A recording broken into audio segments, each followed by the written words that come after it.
Students aren't actually lazy and don't spend all day in the pub.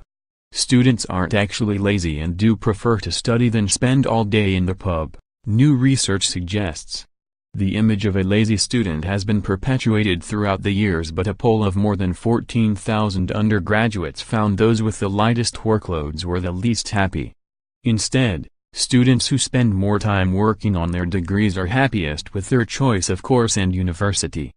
And there were significant differences in whether students would have chosen another course, depending on their workload.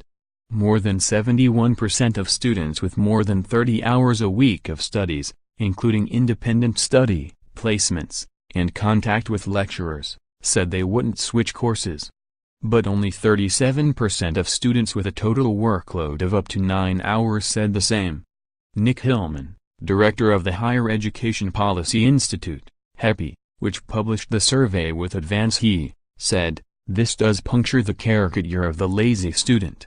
He warned, things like student well-being become a problem when students feel helpless and directionless and they have lots of time to sit around worrying rather than getting on and engaging with their discipline.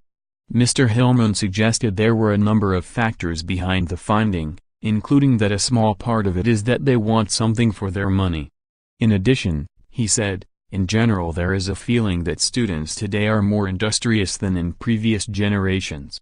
It may also be to do with the changing nature of students, Mr. Hillman said.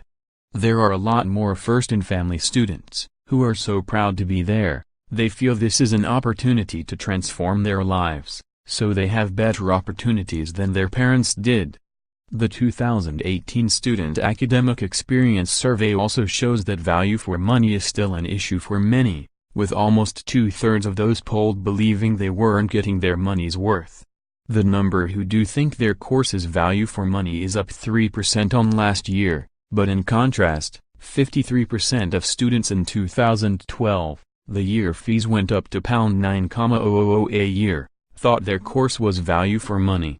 Yvonne Hawkins, Director of Teaching Excellence and Student Experience at the Office for Students, said, "While we note the survey's findings on value for money, and the fact that a slightly higher proportion of students feel they have received good value for money this year, significant numbers of students report not being satisfied with their higher education experience.